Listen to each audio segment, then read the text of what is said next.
Puji Tuhan. Selamat pagi saudara sekalian. Wajar bila kita berharap agar pandemi virus corona ini bisa cepat selesai dan berakhir di Indonesia bahkan di seluruh dunia. Karena apa yang terjadi ini sungguh luar biasa. Seperti sesuatu bencana yang belum pernah terjadi. Sangat berat, bahkan dampak-dampaknya sangat luar biasa. Sehingga wajar kalau kita berharap semua ini dapat cepat selesai. Sebab taruhannya adalah pertanyaan, apakah manusia masih tetap bisa bertahan di tengah-tengah musibah, di tengah-tengah bencana, di tengah-tengah hal yang buruk yang terjadi di dalam kehidupannya. Apalagi dengan penderitaan, dengan kesengsaraan yang ada. Mereka yang kemarin-kemarinnya sehat, mereka yang kemarin-kemarinnya tidak apa-apa, sekarang malah kita dengar terpapar oleh COVID-19. Mereka yang kemarinnya masih bisa bertahan di dalam bisnisnya, sekarang sudah tiarap betul-betul dalam segala usahanya. Ada banyak percecokan yang terjadi di tengah-tengah rumah tangga yang disebabkan secara tidak langsung oleh bencana-bencana ini. Dan ini adalah hal yang biasa dirasakan oleh manusia. Saya mengajak kita semua membuka Ayub pasal 6. Ayub pasal 6 ayat 11 sampai dengan ayat 13. Mari. Ayub 6 ayat 11 sampai 13. Ayub 6 ayat 11 sampai dengan 13. Apakah kekuatanku sehingga aku sanggup bertahan, dan apakah masa depanku sehingga aku harus bersabar? Apakah kekuatanku seperti kekuatan batu? Apakah tubuhku dari tembaga? Bukankah tidak ada lagi pertolongan bagiku, dan keselamatan jauh daripadaku? Ayub adalah seorang yang sangat dekat dengan Tuhan. Dia adalah seorang yang diberkati oleh Tuhan, sehingga dia adalah seorang yang kaya raya. Dia memiliki keluarga yang bahagia, kehidupan yang baik, dan tidak ada musibah dan masalah apapun dalam kehidupannya. Tapi ketika dia mengalami satu kondisi yang buruk yang datang dengan segera di dalam hidupnya, seluruh anak-anaknya mati dalam kecelakaan, harta bendanya habis karena terbakar dan dirampok, seluruh bagian tubuhnya mengalami penyakit yang aneh, dan istrinya meninggalkan dia. Dia sudah nyaris tidak bisa bertahan. Dia katakan di sini, apakah kekuatanku sehingga aku sanggup bertahan? Aku gak punya kekuatan untuk bertahan. Mungkin saudara, mungkin kita, saya, mungkin punya perasaan yang sama. Walaupun mungkin tidak diucapkan. Apakah masih bisa bertahan di tengah-tengah situasi yang sulit dan berat, yang sangat-sangat buruk dalam kehidupan kita? Dan apakah masa depanku sehingga aku harus bersabar? Apakah masih ada masa depan yang harus ditunggu? Atau jangan-jangan masa depan itu sudah hancur sebelum lahir? Apakah kekuatanku seperti kekuatan batu? Batu saja bisa hancur. Batu saja bisa terkikis. Apalagi kekuatanku. Apakah tubuhku dari tembaga? Apa bisa bertahan dalam kehidupan ini?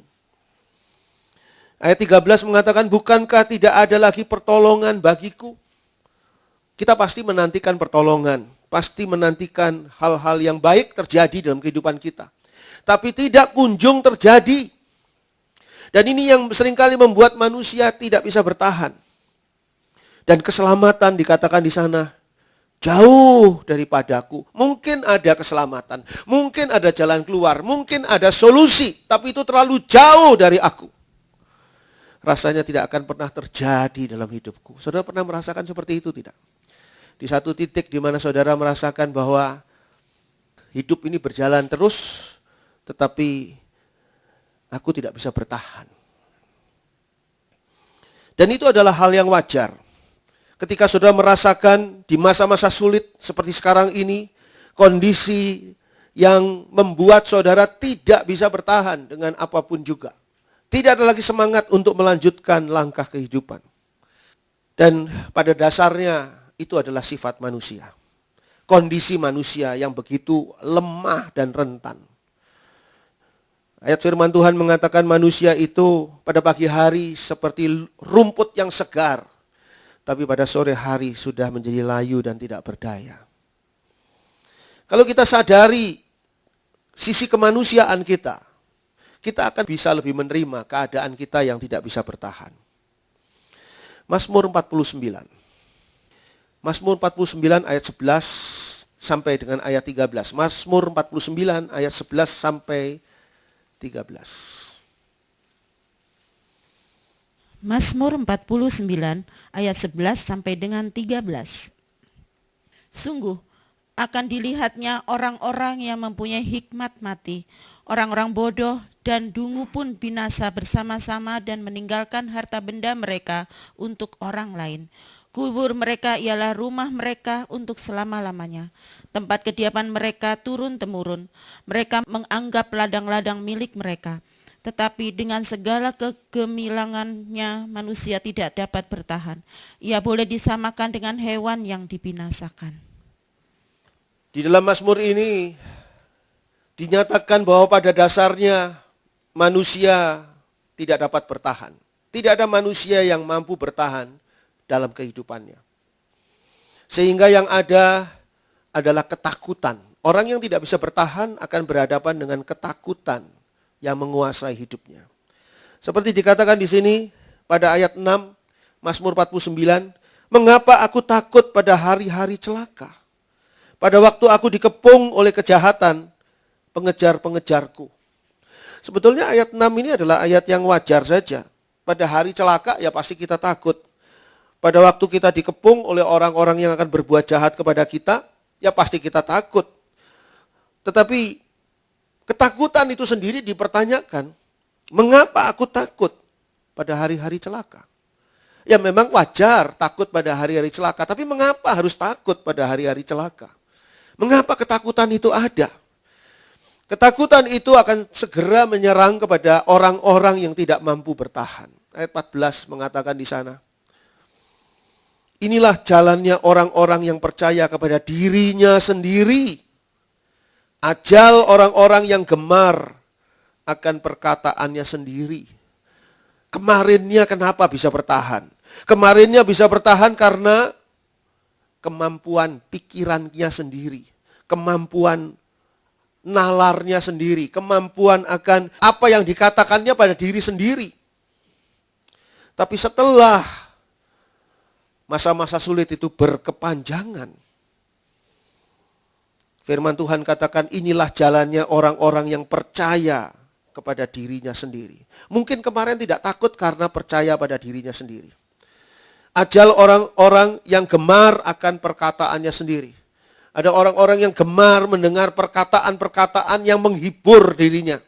Dan itu yang memberi kekuatan kepadanya. Sehingga kemarinnya bisa bertahan. Lalu kenapa sekarang tidak bisa bertahan dan berada dalam kondisi takut? Karena pada kenyataannya, apa yang menjadi hiburan di waktu yang lalu, sekarang tidak mampu lagi menghibur kita.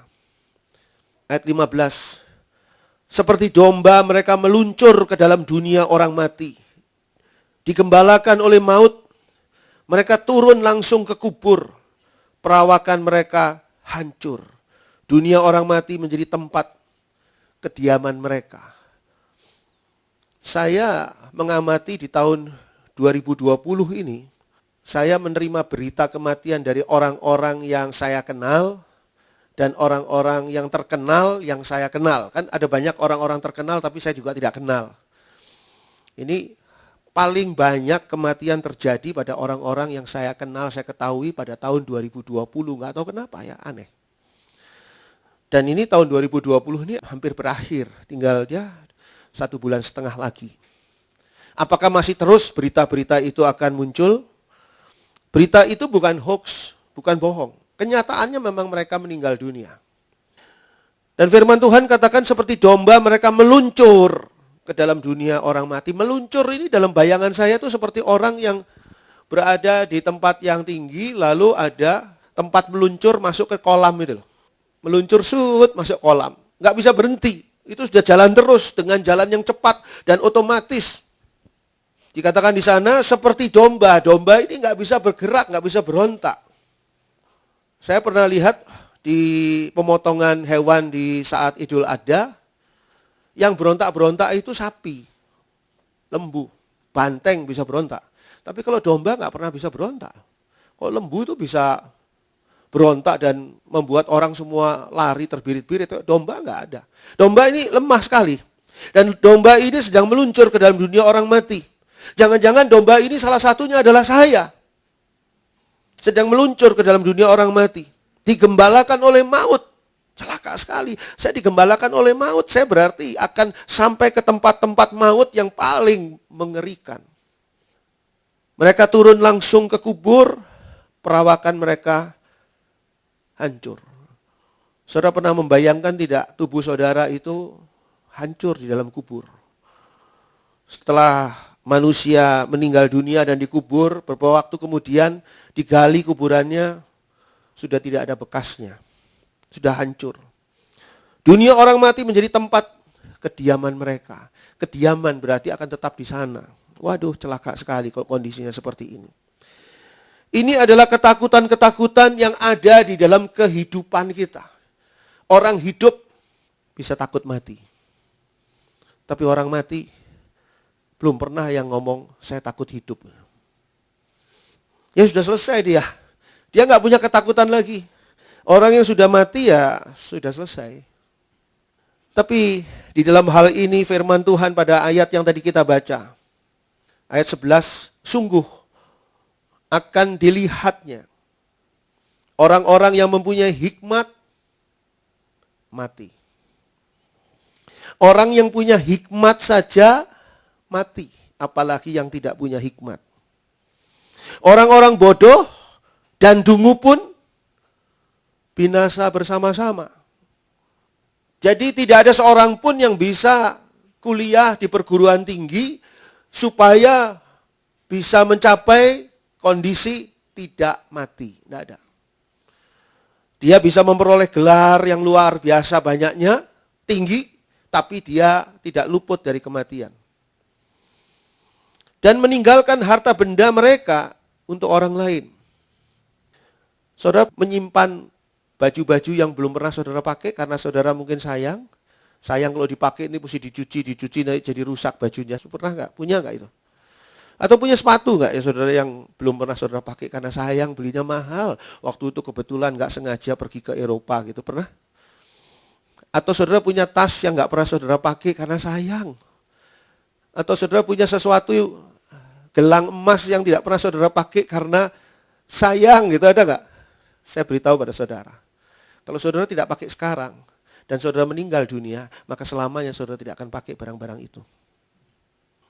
Saya tiba-tiba menyadari, iya ya, saya ini belum pernah pakai barang ini ya. Kenapa tidak saya pakai sekarang? Sebab kalau saya tidak pakai sekarang, nanti saya meninggal dunia, saya tidak mungkin pakai barang itu gitu.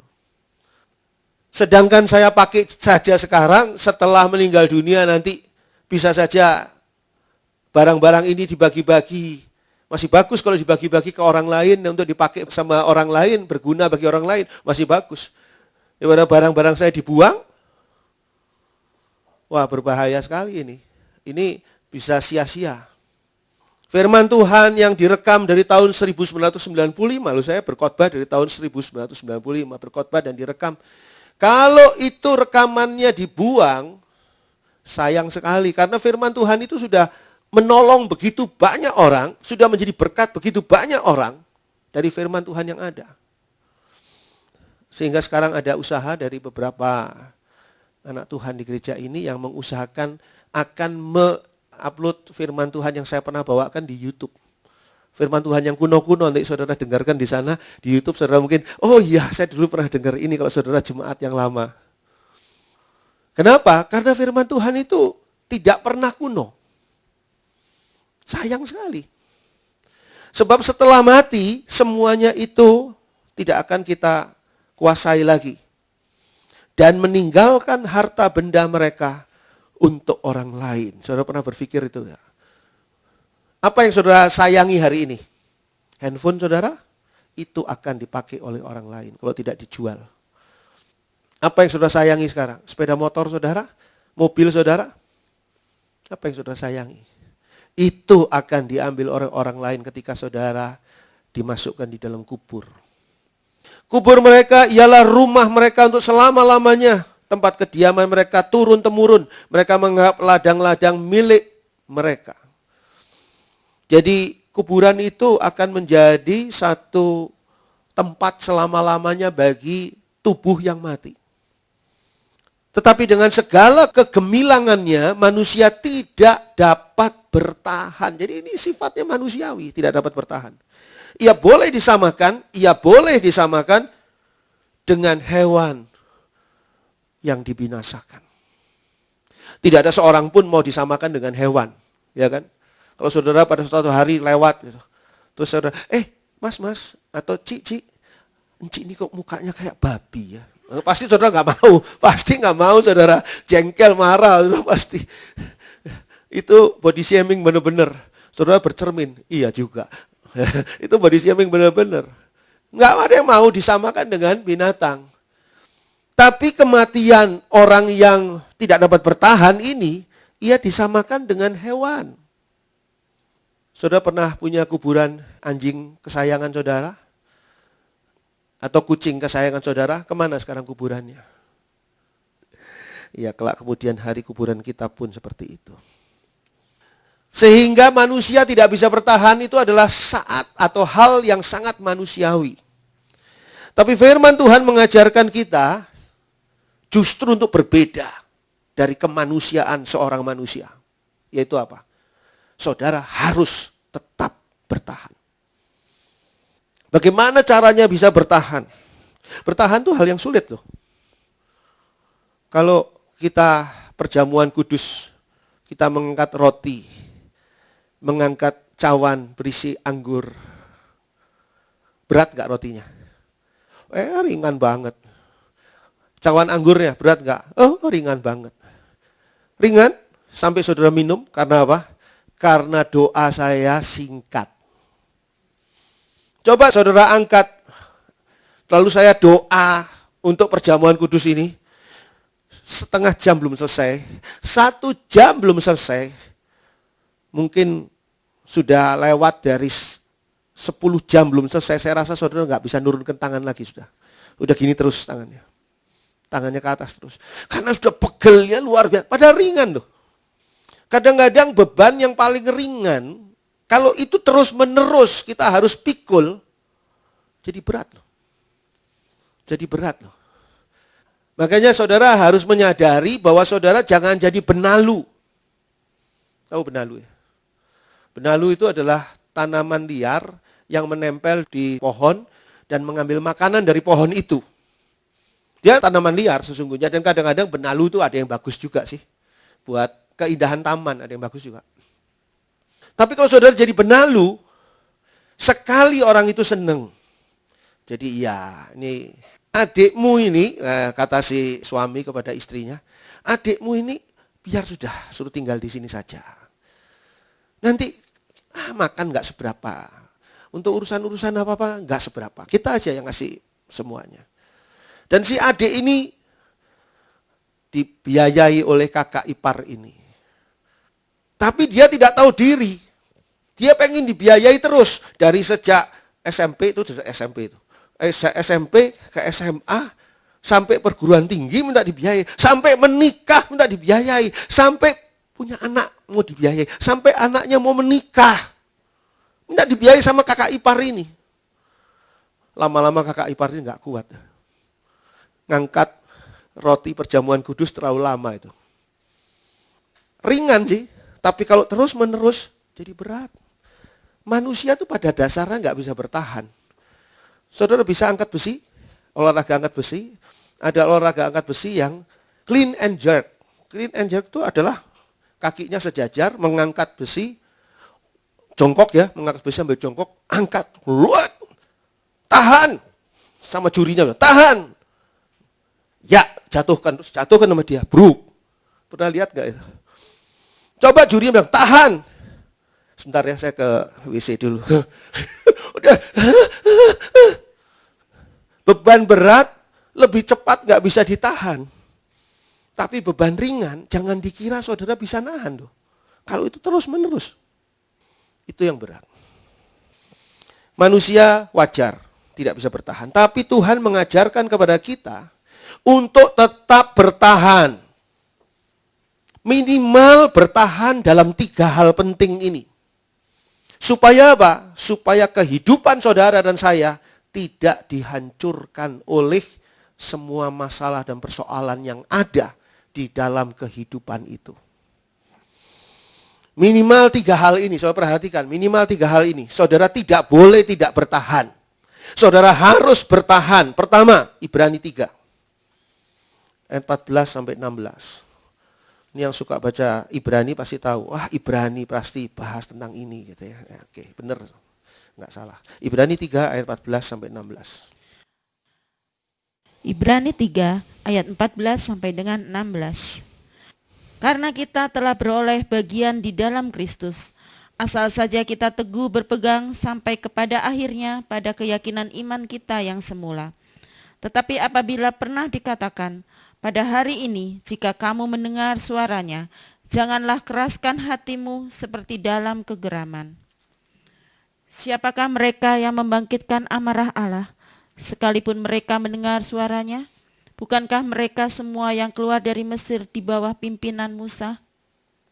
Ada 3 hal yang sangat penting yang dimana saudara harus bertahan. Ingat pesan saya ini loh. Ingat pesan saya ini. Saudara boleh putar kembali rekamannya dan ingat pesan saya ini. Pertama adalah bertahan dalam iman. Itu tidak bisa ditawar.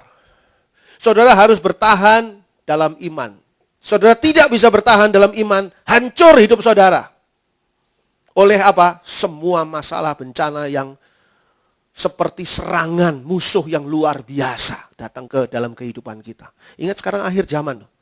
Akhir zaman ini tidak terus semuanya bertambah baik. Donald Trump kalah di dalam pemilihan umum. Dan orang bergembira, sebagian orang bergembira karena melihat ada kemungkinan ini kondisi Amerika dan kondisi dunia bisa membaik. Tapi saya selaku orang yang mempelajari firman Tuhan, saya berkata nggak akan membaik. Karena itu yang ditulis oleh Alkitab. Kalau Alkitab sudah menulis, itu kesera-sera. Tahu artinya? Apa yang terjadi, terjadilah. Tidak bisa ditawar. Tuhan tidak menghentikan hujan. Tapi Tuhan memberi payung kepada saudara. Kalau saudara tidak memakai payung itu, habis saudara oleh hujan. Payungnya antara lain adalah bertahan dalam iman. Apapun masalahnya, persoalannya bagaimanapun juga yang harus kita hadapi dalam kehidupan kita. Kalau kita bertahan dalam iman, maka kita akan berhasil mengalahkan semua persoalan yang kita hadapi itu. Kita beriman pada Tuhan Yesus Kristus yang sudah secara nyata menjadi imam besar agung bagi kita. Untuk membawa kita masuk ke dalam surga. Ayat 14. Karena kita telah beroleh bagian di dalam Kristus. Perhatikan, asal saja kita teguh berpegang sampai kepada akhirnya. Pada keyakinan iman kita yang semula. Makanya saya katakan, apa yang dikatakan oleh sebagian orang bahwa sekali percaya Yesus selamanya engkau akan selamat, itu pemahaman yang salah. Ini ayat yang begitu jelas mengatakan di sini. Karena kita telah beroleh bagian di dalam Kristus. Ya betul, kita sudah telah beroleh bagian di dalam Kristus. Asal saja, loh ada asal saja. Ini berarti ada satu hal yang harus kita lakukan. Kita teguh berpegang sampai kepada akhirnya pada keyakinan iman kita. Kalau di tengah jalan kita tidak bertahan dalam iman, apapun yang kita harapkan dalam Tuhan Yesus itu hilang. Tidak ada jaminan di situ. Kalau kita tidak bertahan dalam iman. Tidak sekali percaya Yesus terus selamanya selamat. Saudara harus beriman, bertahan dalam iman. Ayat 15. Tetapi apabila pernah dikatakan, pada hari ini jika kamu mendengar suaranya. Pada hari ini jika kamu mendengar suaranya, janganlah keraskan hatimu seperti dalam kegeraman. Alkitab ini selalu mengajarkan kepada kita untuk berhadapan dengan hari ini. Bukan hari kemarin yang kenangan. Bukan hari esok di mana kita belum tentu ada di situ. Alkitab mengajarkan kita tentang hari ini. Mungkin hari ini adalah hari terakhir di dalam kehidupan kita. Artinya hari terakhir untuk kesempatan kita. Sehingga dikatakan di sini, pada hari ini jika kamu mendengar suaranya. Suaranya itu suara Tuhan. Suara Tuhan itu adalah firman Tuhan. Firman Tuhan itu maha kuasa. Firman Tuhan menciptakan langit dan bumi. Firman Tuhan menciptakan alam semesta. Firman Tuhan menciptakan kehidupan. Lazarus, keluar kamu dari kuburmu. Firman Tuhan semua. Tapi apakah pertanyaannya sekarang? Firman Tuhan itu begitu kuasanya sehingga tidak lagi bergantung kepada diri manusia. Kalau memang seperti itu, tinggal Tuhan berfirman, Andri kamu selamat. Selesai sudah. Enggak loh, masih bergantung dengan kita loh. Bergantungnya di mana? Ayatnya dibaca. Janganlah keraskan hatimu seperti dalam kegeraman. Kalau Tuhan berfirman, Andri kamu harus selamat. Saya bilang, tidak Tuhan, saya ngeraskan hati. Ya tidak jadi selamat. Jangan keraskan hatimu. Kalau kita dengar firman Tuhan pada hari ini tuh jangan ditunda. Ya Tuhan, hari ini saya belum mau bertobat. Besok lusa ya Tuhan saya bertobat. Hari ini Tuhan, saya masih mau ngerokok Tuhan. Besok lusa saya tidak ngerokok. Jangan keraskan hatimu. Saya beritahu pada saudara.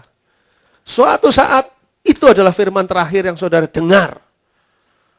Dan kebiasaan mengeraskan hati, itu yang membawa kehancuran dalam hidup kita. Kenapa mengeraskan hati dikatakan di sini? Dalam kegeraman. Orang itu kalau nurut, orang itu berada di dalam damai. Nurut pada firman Tuhan, ada dalam damai. Tapi kalau nggak nurut pada firman Tuhan, adanya di dalam kegeraman. Sebab apa?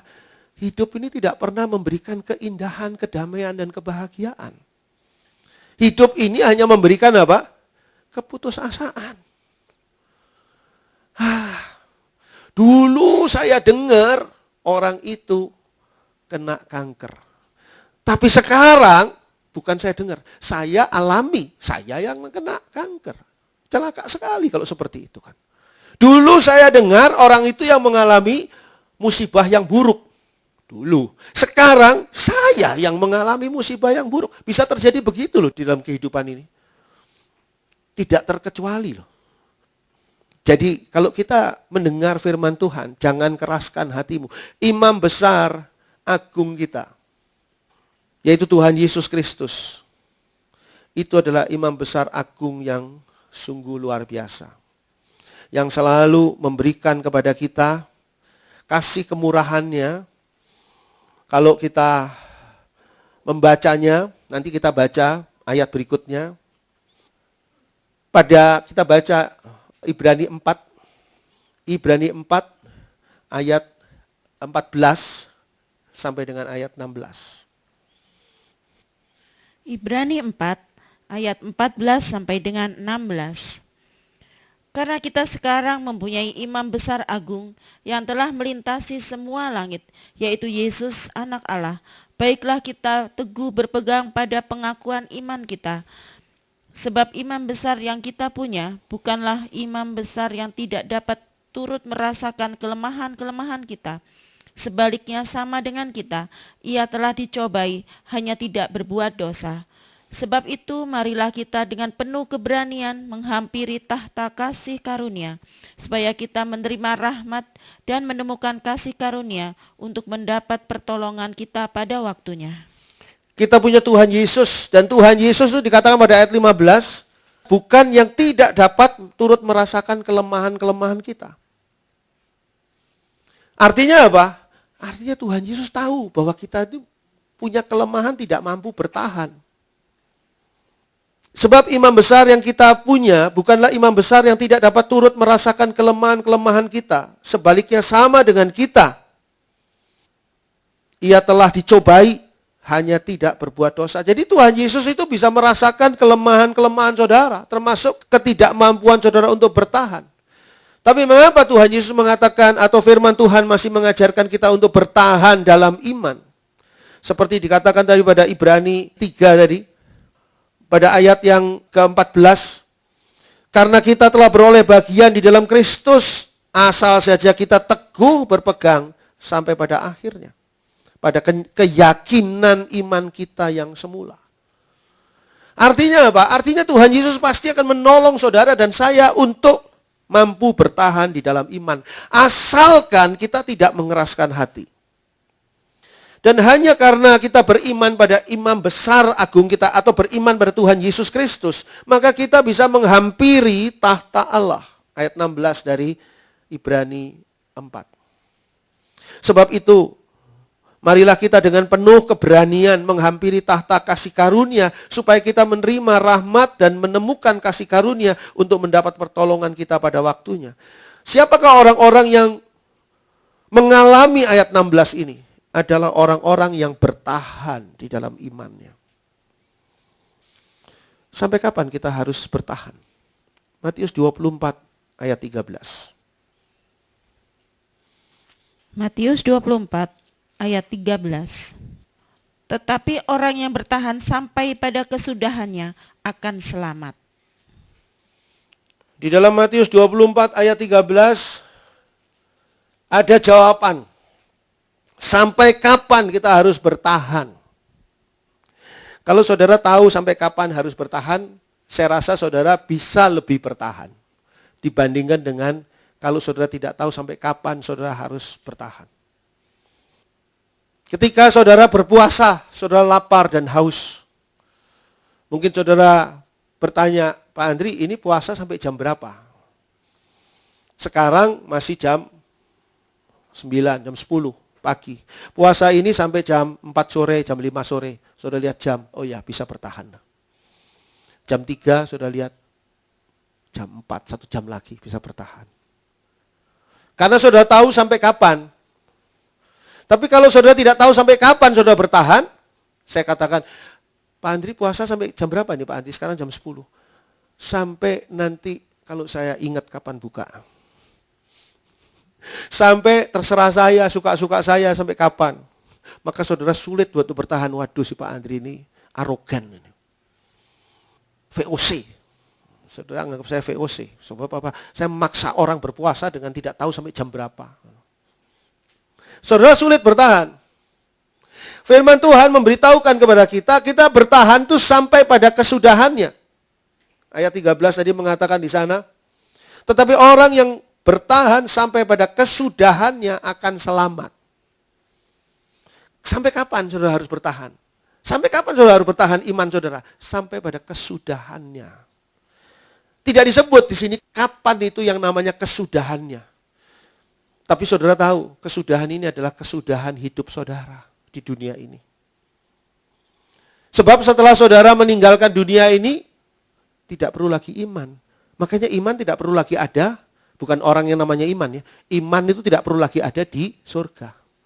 Ketika saudara berada di surga, saudara tidak perlu lagi beriman pada surga. Tidak perlu sudah ada di surga. Tapi walaupun di ayat 13 ini tidak ditunjukkan kapan kesudahannya, tapi puji Tuhan di sini ditunjukkan ada kesudahannya. Daripada jawaban Tuhan Yesus, tetapi orang yang bertahan sampai kapan-kapan. Ini lebih berat lagi. Ini sampai pada kesudahan. Jadi ada kesudahannya.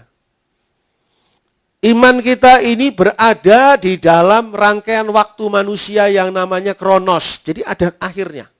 Tenang aja. Tapi jalani. Bandingkan dengan Matius 10 coba. Ayat 22. Matius 10 ayat 22.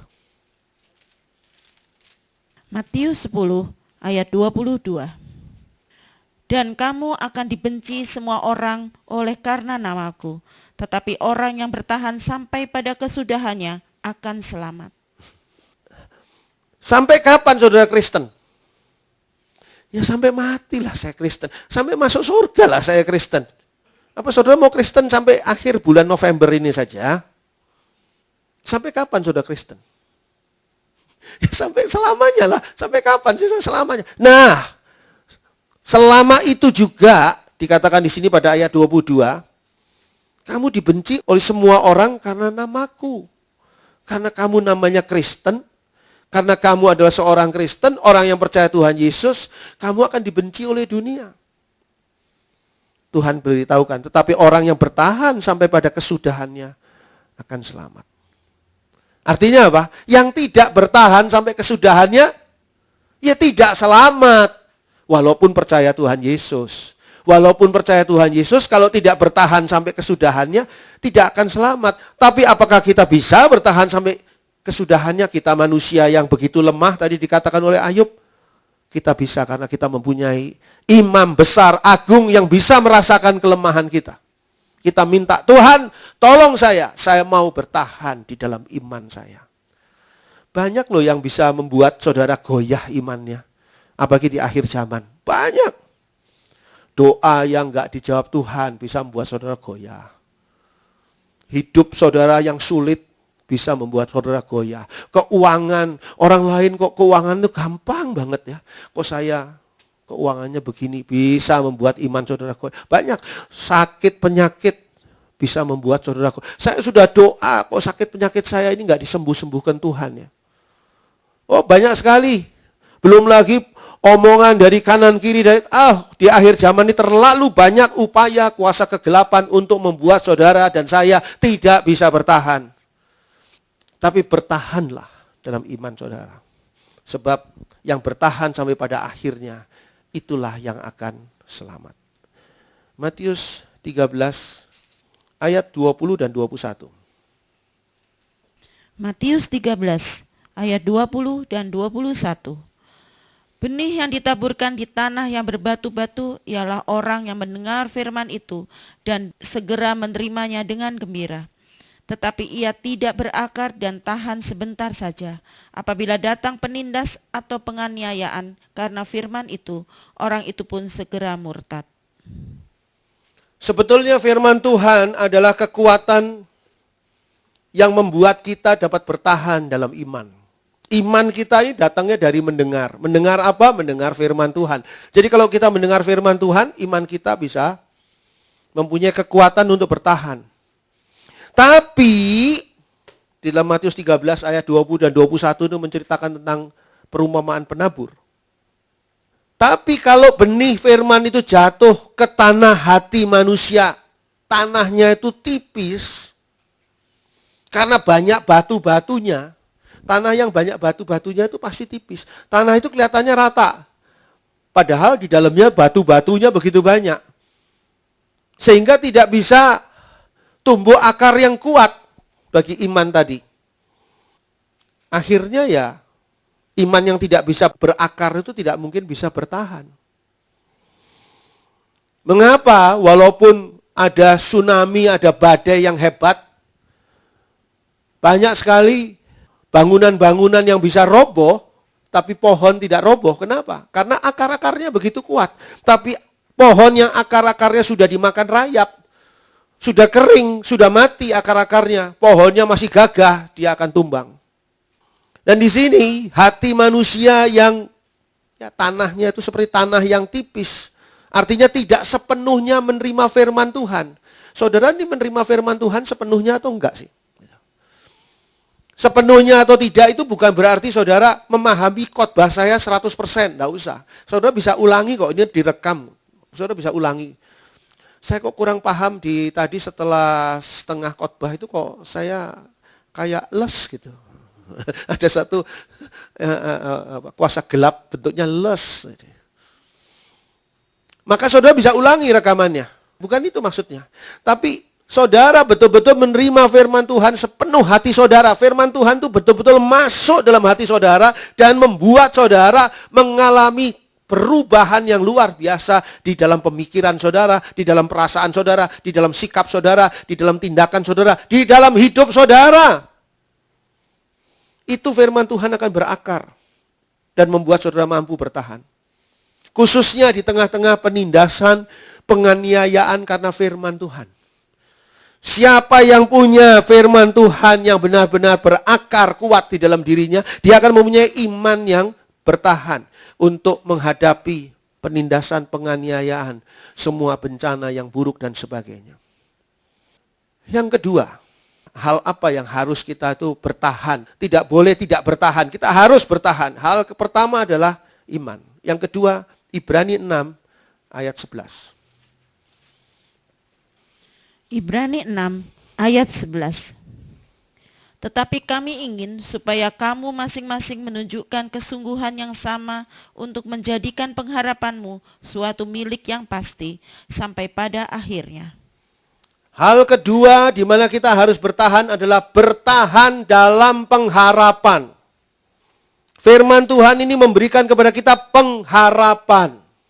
Orang yang saat ini sedang punya masalah, diberi firman Tuhan, mereka punya pengharapan akan ada solusi.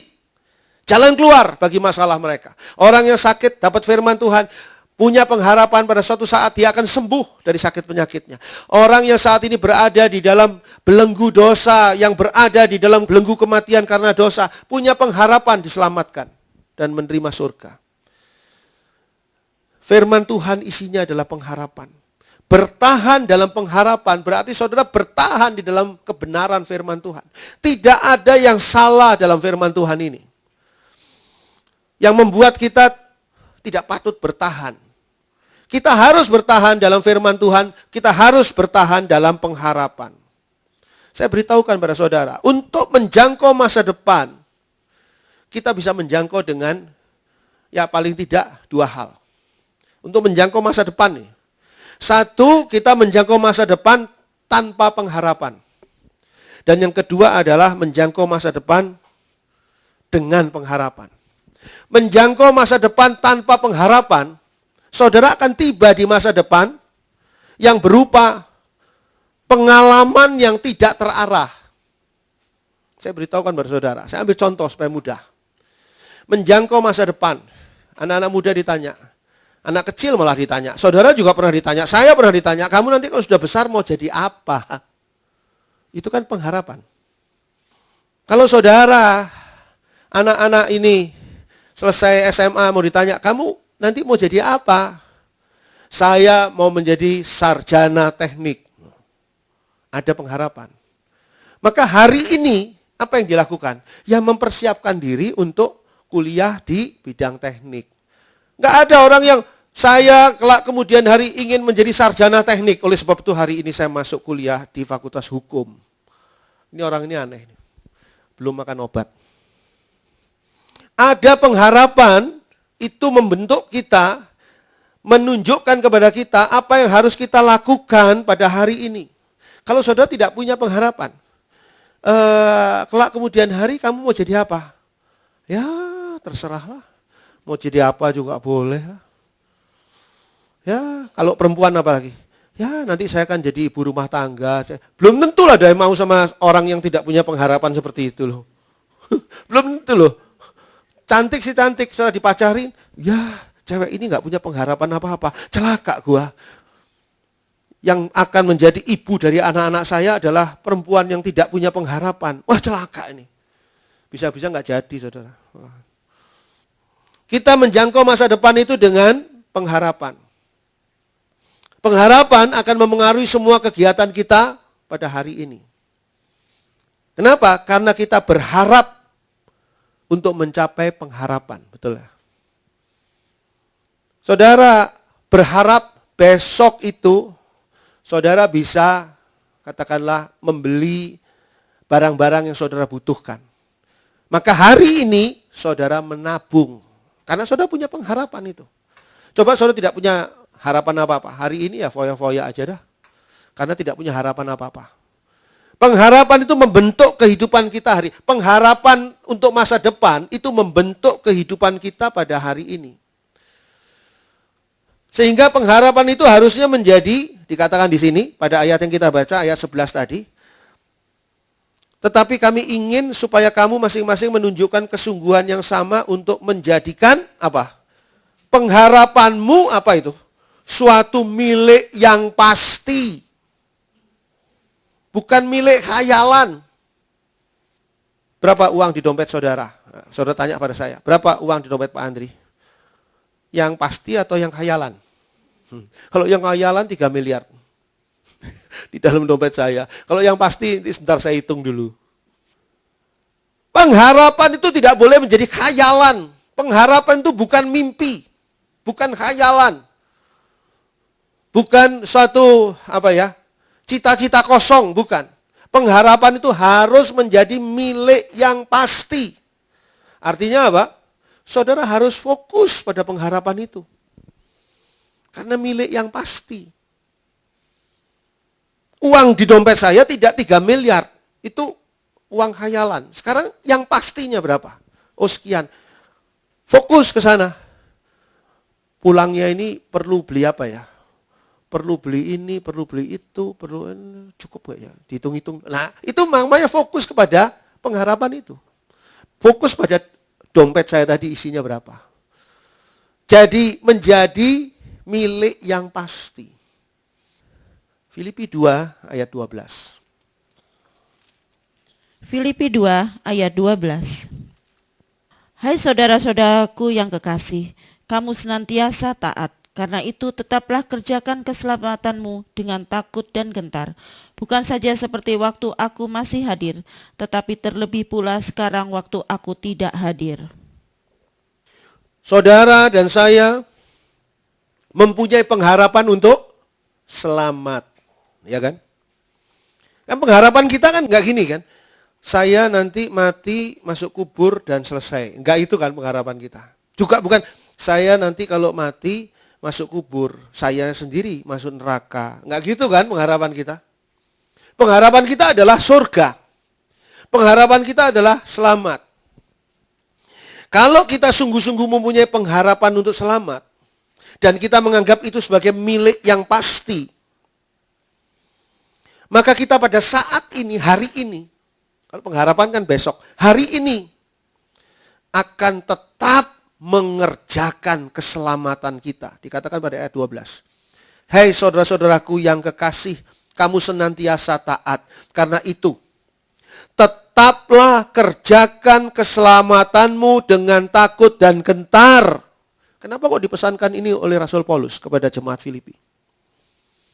Karena keselamatan itu merupakan pengharapan. Sekarang kan kita belum masuk surga. Pengharapan kan masih akan datang kan masuk surga. Kalau kita mempunyai pengharapan yang pasti tentang surga, kita harus mengerjakan di dalam hidup kita hari ini kondisi untuk benar-benar masuk surga. Masuk surga itu bukan mimpi. Masuk surga itu bukan ya kalau bisa masuk surga, bukan. Masuk surga adalah sebuah kepastian. Itu pengharapan kita.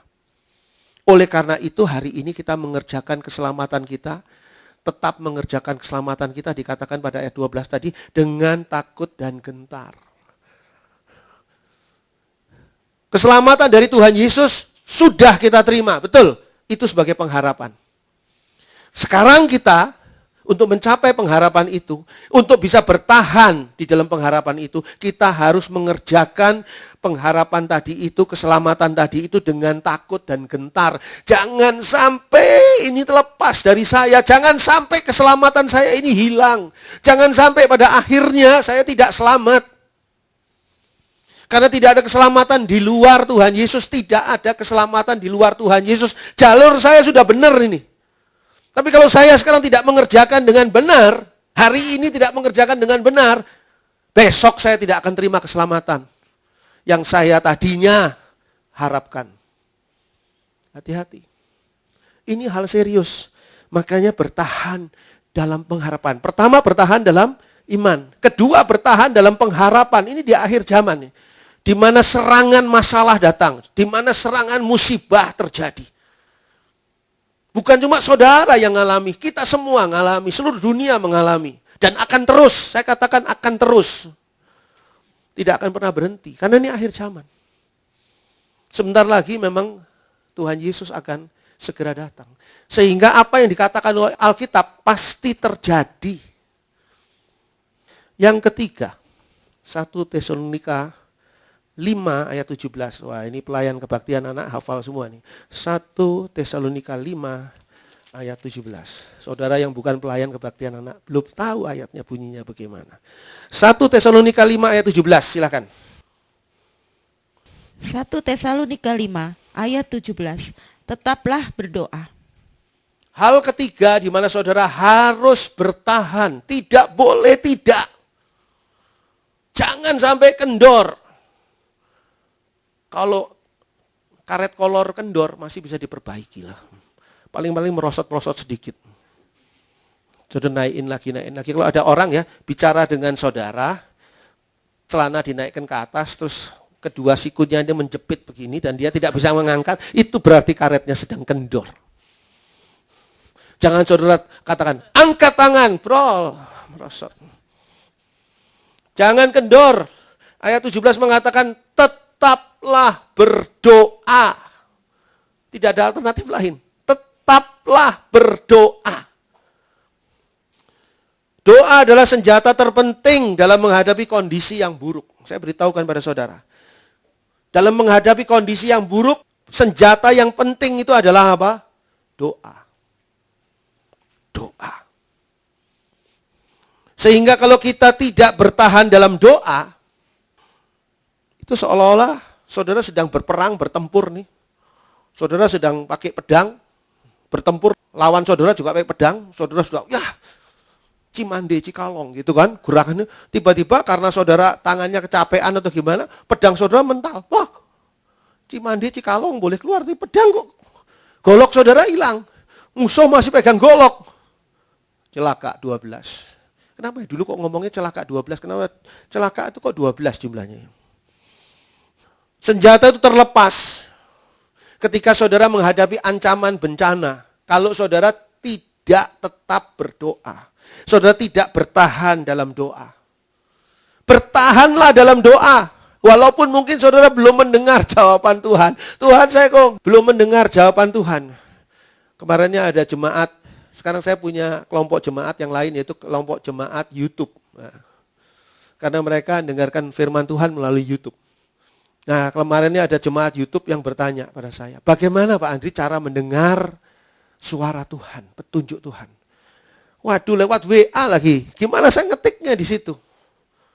Saya bilang nanti deh, saya telepon aja kamu. Daripada jawabnya lewat WA. Kalau jemaat di sini kan langsung bisa ketemu ya, nanya-nanya. Saya ajak Zoom Jumat, nggak bisa Pak Andri waktunya. Mending kalau dia ngomong nggak bisa, ada juga yang ngomong, ya Pak Andri saya akan ikut Zoom Jumat tapi nggak ikut gitu, lebih memberi harapan-harapan palsu ke saya. Doa itu adalah senjata terpenting. Tapi di manakah kekuatan doa? Di sini kekuatan doa nih. Ayatnya mengatakan begini, tetaplah berdoa. Ini kekuatan doa. Kalau saudara bertanya, di mana sih kekuatan doa? Di mana letak mesin atau unit kekuatan doa bagian mana sih? Di bagian mana?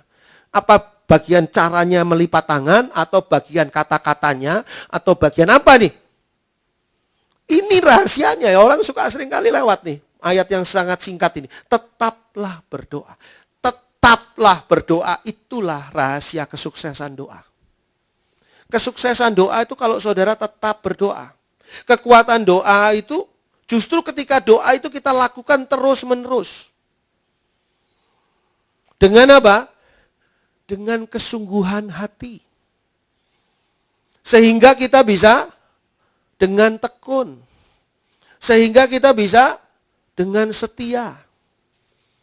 Berdoa itu kalau tetaplah berdoa, berarti sungguh hati, tekun, setia di dalam berdoa.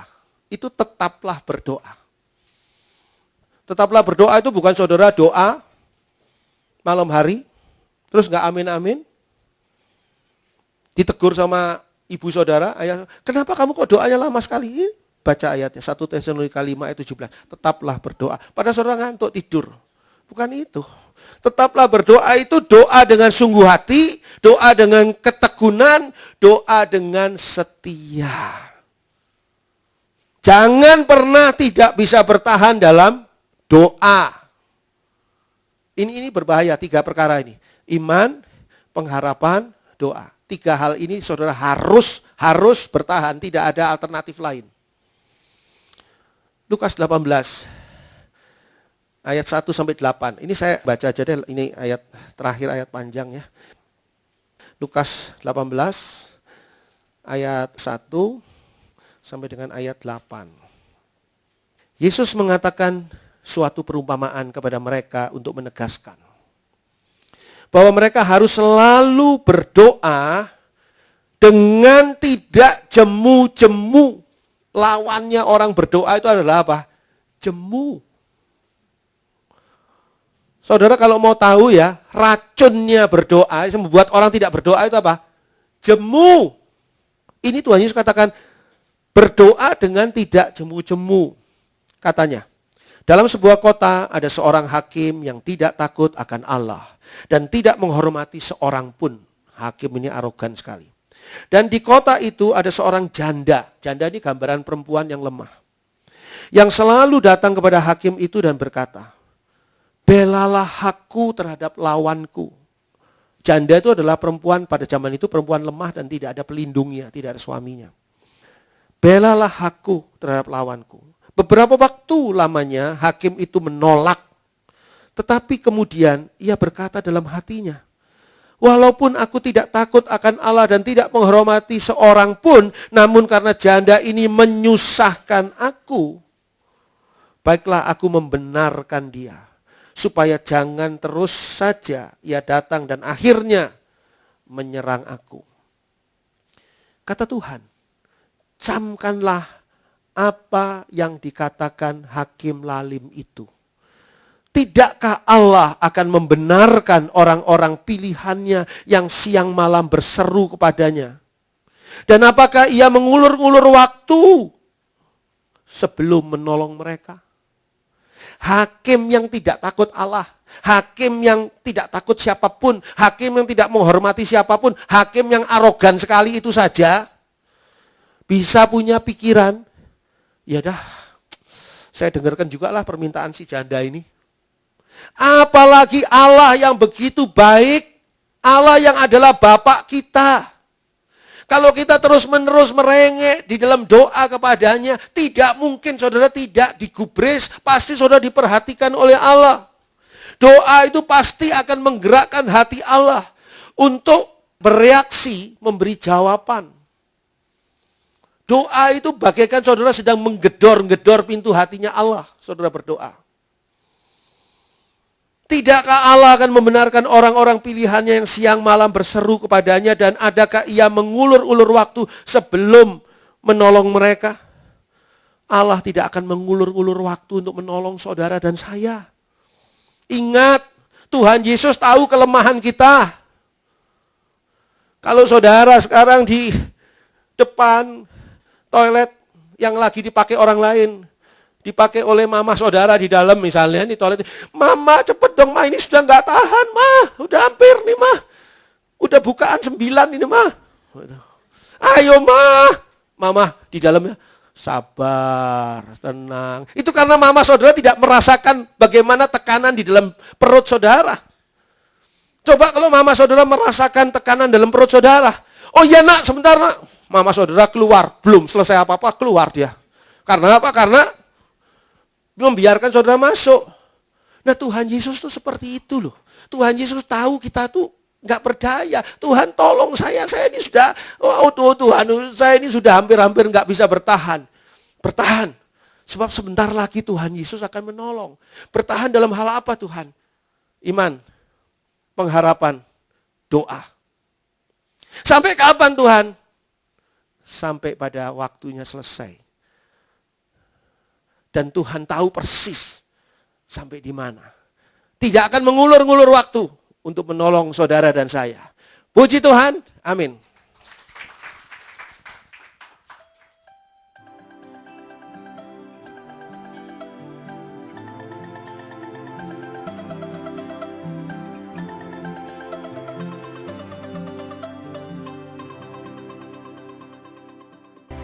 Bapa di dalam surga, segala apa yang terjadi di akhir zaman ini Tuhan, tekanan-tekanan yang ada kepada kami dalam berbagai macam bentuk itu sungguh dahsyat dan luar biasa. Tapi kami tidak mau dikalahkan oleh tekanan-tekanan yang ada di akhir zaman ini. Oleh sebab itu Bapa, tolong kami yang lemah dan tidak berdaya ini. Berikan kami kekuatan dan kemampuan untuk tetap bisa bertahan dalam iman kami, tetap bisa bertahan dalam pengharapan kami, dan tetap bisa bertahan di dalam doa kami. Karena kami percaya, kami terlalu percaya akan kuasa Allah, akan kasih Allah yang luar biasa yang terjadi dalam kehidupan kami. Kami percaya kami tidak sedang seorang diri menjalani kehidupan kami di tengah-tengah dunia yang penuh dengan bencana dan masalah ini. Tapi ada Tuhan Yesus yang menyertai kami. Dan setiap langkah kami, Tuhan Yesus yang memberi kekuatan kepada kami. Sehingga kami tidak boleh gagal. Kami tidak boleh jatuh. Kami tidak boleh berhenti sampai di sini. Kami harus terus berjuang bersama dengan Tuhan Yesus. Karena Tuhan Yesus yang menjamin kemenangan bagi kami. Kami lihat mahkota-mahkota yang akan kami terima kelak kemudian hari sudah Tuhan sediakan di sana.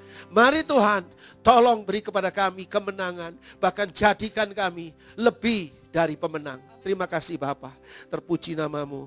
Di dalam nama Tuhan Yesus Kristus, kami berdoa dan ucapkan syukur. Terpuji nama Allah, haleluya, amin. Puji Tuhan.